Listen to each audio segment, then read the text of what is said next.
Congress, Samajwadi party और इंडी गठबंधन से जुड़े हुए जो दल हैं, इनके इतिहास के बारे में भी हर व्यक्ति जानता है। कांग्रेस का इतिहास बाबा साहब भीमराव अंबेडकर के द्वारा बनाए गए संविधान का गला घोंटने का रहा है। 1950 में देश का संविधान लागू हुआ और कांग्रेस ने लगातार अभिव्यक्ति की स्वतंत्रता को रौंदने का मामला रहा हो या उसके बाद भी लगातार ये प्रयास किए कि वह संविधान को अपने तरीके से इस्तेमाल करे। जनता का शासन जनता के लिए है, जन भावनाओं का सम्मान हो, ये कभी भी उसने प्रयास नहीं किया। और इमरजेंसी तो देश की जनता आज भी नहीं भूली है। ये भी देश के संविधान का गला घोंटने जैसा था। इसके साथ ही कांग्रेस ने यूपीए सरकार के समय जो पाप किया, तब समाजवादी पार्टी और बहुजन समाजवादी पार्टी भी उनके साथ सहयोगी थी। जब उसने अनुसूचित जाति, जनजाति और पिछड़ी जाति के हकों पर डकैती डालने के लिए, सेंधमारी करने के लिए उस समय जस्टिस रंगनाथ मिश्रा कमेटी और सच्चर कमेटी का गठन करके देश भर में संविधान विरोधी कार्य करते हुए धर्म के आधार पर आरक्षण देने का कुत्सित प्रयास किया था।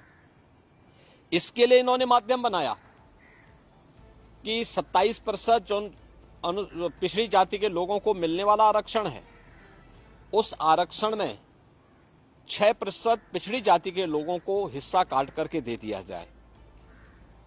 इसी प्रकार से सच्चर कमेटी की रिपोर्ट के माध्यम से प्रयास किया गया था कि अनुसूचित जाति और जनजाति में मुस्लिम समुदाय के भी कुछ जातियों को शामिल करके उनके हकों पर में सेंधमारी की जाए।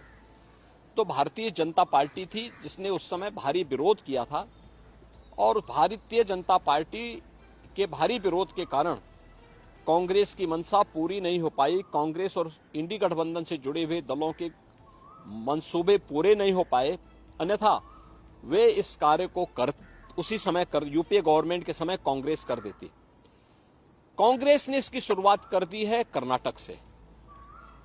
कर्नाटक में कांग्रेस ने पिछड़ी जाति के लोगों को मिलने वाले आरक्षण के लाभ में उसने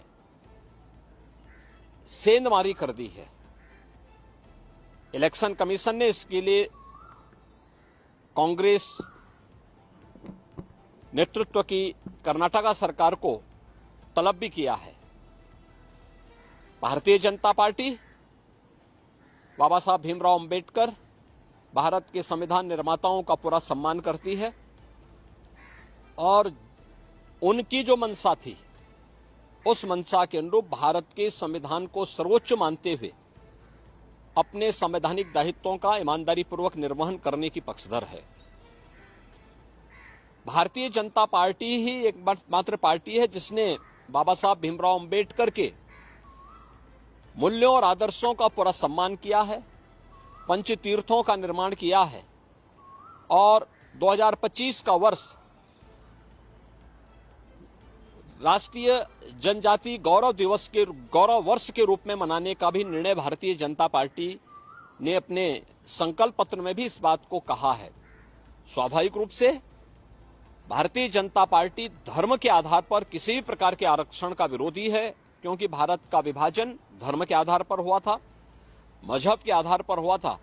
भारतीय जनता पार्टी इसका विरोधी है, लेकिन अनुसूचित जाति, जनजाति और पिछड़ी जाति को मिलने वाले आरक्षण के लाभ का पूरी तरह पक्षधर है और भारतीय जनता पार्टी हमेशा इस व्यवस्था को लेकर के आगे बढ़ेगी। आप ये कह सकते हैं कि कांग्रेस किसी एक राजनीतिक एजेंडे के तहत इस मामले को उठा रही है ताकि वो देखिए, कांग्रेस का नेतृत्व पूरी तरह फेल हो चुका है। आप देख रहे होंगे कि उनके लोग अपने स्वयं के नेतृत्व पर विश्वास न होने के कारण लगातार कांग्रेस के प्रत्याशी भी फील्ड छोड़ करके भाग रहे हैं। कहीं उनके प्रदेश अध्यक्ष इस्तीफा दे रहे हैं, कहीं पे उनके घोषित प्रत्याशी स्वयं अपनी प्रत्याशिता वापस लेकर के भारतीय जनता पार्टी के सदस्यता ग्रहण कर रहे हैं, और कहीं पर वे अपनी जानबूझ करके अपने नामांकन प्रपत्रों को अधूरा भरने का काम कर रहे हैं।